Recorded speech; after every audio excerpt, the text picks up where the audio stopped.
We're going to dig into the Bible now, and we're carrying on in our series at looking at the overview of the whole story of the Bible. As you've seen, we've already done parts 1 to 7, creation, the fall, the patriarchs out of Egypt, the promised land and the judges, the united kingdom, the divided kingdom, and today's part is called exile and return. And we're going to dip into the books of Daniel, Ezra, Esther and Nehemiah. Some others may get a mention as well. And we're looking predominantly at the characters of Daniel, Zerubbabel, Ezra, Esther and Nehemiah. And the dates that we're covering are roughly 587 BC to around 400 BC. Now last week we left the divided kingdom at the beginning of their exile. The north around 100 years before the south by the nation of Assyria, and then the south by the nation of Babylon. And to begin, let's look at the word exile for a moment. What do we mean by it? Well, the definition of exile is being away from home and without permission to return to it. Now, home can have two meanings or two connotations. It can be a physical building, a place which we call home, but it's also at the same time a concept of place, like what is place? It's somewhere that you feel safe, stable, known, loved, which is sometimes, for some people, that's actually not the physical place that you call home. That doesn't relate to that feeling of safe and stability. So we might link the concept of home to people or a certain community of people, or just a setting where we experience that safeness, stability, being known, being loved. So exile is leaving this place and being taken into the unknown, where you're removed from and not allowed to return home. So this is where we find the nation of Israel as a whole. And they are asking these questions. How did we end up here? And is there any hope of going home? Well, we know how they ended up there because we've seen over the course of the Bible their continual disregard and contempt for the covenant relationship they'd made with God. And as we said last week, they had a great calling to be God's advocates to the world, through which God would bless the whole world. And they were never alone in this calling. God was with them and he was for them the whole time. And so we see that with great calling comes great responsibility, and God continually provided everything they needed to be faithful and to carry this message of love to the world by living in obedience to him.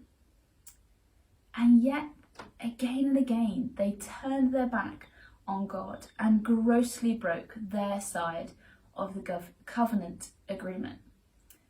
So great consequences came in the form of exile. They were removed from the promised land, removed from their homes, where they could live faithfully as God's people in their land. And in these new lands that they were taken to, there seemed, from what we read, they believed that there was only two options for them. One was that they had to compromise their identity as God's people, and you'll see in these books that they'll start to be called the Jews or the Jewish community. So some very easily became like the people in the land that they ended up in, to just have a safe and happier and easier life. Some did it because they thought it was the only way that they would remain alive. Some did it because they thought that would be a better life for them. And there was another option, another group of people. They thought the only way they could live in these lands was to revolt and defy the ways of the land, which would mean they risked their life to remain faithful to law and to God. So they would uprise, they would stand against the people of the land, they would want to go back, they would fight to go back to their homeland. So this exile was not pleasant, and they experienced pain in being separated from their home, where they didn't have the temple, they didn't have the covenant, they didn't have their community to keep the law of God, to keep one another faithful to him. But God, in his goodness, is still with them. And because he upholds his side of the covenant agreement, he speaks through the prophets and offers them a third way to live well in exile. We read this in Jeremiah 29, verses 4 to 7. And they say this: "This is what the Lord Almighty, the God of Israel, says to all those I carried into exile from Jerusalem to Babylon. Build houses and settle down. Plant gardens and eat what they produce. Marry and have sons and daughters. Find wives for your sons and give your daughters in marriage, so that they too may have sons and daughters. Increase in number there, do not decrease. Also, seek the peace and prosperity of the city to which I have carried you into. Pray to the Lord for it, because if it prospers, you too will prosper." And what God is saying here is be what I have always called you to be, my advocates to the world. Seek the good of Babylon, but remain true to me. Be my people, just in another land. Learn from your mistakes in this land, and you will prosper. And we see this happen in the story of Daniel. Daniel and some friends get taken into the courts of King Nebuchadnezzar, weird name, I know, to become like them, to become students of Babylon. So they take on Babylonian names that are given to them, and they live well in this new land. But they do not compromise on their faithfulness to God. And we see this straight away when Daniel refuses to eat the food which would break the law given to God's people, making him unclean. And Daniel offers a solution to them. He says, give them food that we can eat, and see how we differ from the Babylonian students that are eating your food. And in a few days, we see that Daniel and his friends are better nourished and healthier than the Babylonian students. And this is a successful, non-violent approach to remaining faithful to God in this strange land. And the rest of Daniel's story carries on like this. Daniel trusts that God will see him through every situation, where he might be tempted to give in and compromise his ways to what the Babylonians want, because just that would be easier. And each time, even when Daniel and his friends peacefully lay down their lives to remain faithful to God, God protects them because of their trust in him and his promises that he made to them and their people centuries before.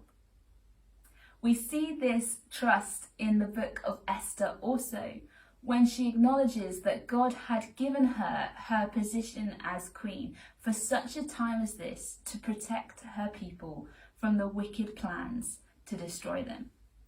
She trusts God and willingly risks her life to speak with the king and make him aware of the plans against the whole Jewish community, which included her. And they remain faithful to God in this land, and they prosper there, though it is not their home. During this time of exile, we see a group of religious leaders emerge called the Pharisees. Now, they encourage the people to take ownership of their personal faith, to make sure that they each individually remained faithful to the covenant, which obviously hadn't been working on a corporate level up until now. So they add 1,500 more rules to the 613 laws they had already been given. And this was to ensure that the people remained true to the covenant with God. Now, they had good intentions in this, however, they missed the truth of what the people needed. And another group also formed called the Sadducees, the temple people, and they disagreed a lot with the Pharisees on how people should remain faithful to God. So that all of this is going on, and then in 538 BC, in the book of Ezra, we meet Cyrus, king of Persia. Now God moves his heart, and Cyrus allows some of the Israelites to return to Judah and Jerusalem, the southern kingdom, to rebuild the temple and the walls of Jerusalem. Now this is about 50 years after the Babylonians had destroyed Jerusalem and taken the people into exile. So just a handful were being allowed to go back. And there are three key leaders that lead this return. Firstly, Zerubbabel. He leads the rebuilding of the temple. Then 60 years or so later, we see Ezra, who comes to teach the Torah, which is the first 5 books of the Bible, and he rebuilds the community. And then he is followed by Nehemiah, who leads the rebuilding of Jerusalem's wall. And each of these stories are structured across the books of Ezra to Nehemiah, which is 2 books in our Bible, but originally it would have been 1 scroll. And they're structured to be parallel. They each get a green light from the king of Persia. They each come up against opposition in their work, and they all end with these strangely anticlimactic endings. And then the book of Nehemiah as a whole ends with another anticlimactic ending to the whole story of this return of some of the Israelites. We read that Zerubbabel's work on rebuilding the temple was simply undone as the Israelites were just neglecting their covenant vows yet again. Ezra's work too on reading the Torah and teaching the Torah again and building the community unfolds as we see the people violating the Torah left, right and centre. And Nehemiah's work in rebuilding the walls is undermined as the Israelites start up a market selling goods on the Sabbath day of rest. Now, it would seem that with all of this, the Pharisees, the Sadducees, Zerubbabel, Ezra, Nehemiah, the exile hasn't changed much. And even when they return with 1,500 more rules, nothing has changed. So what is going on? What is the point of all of this?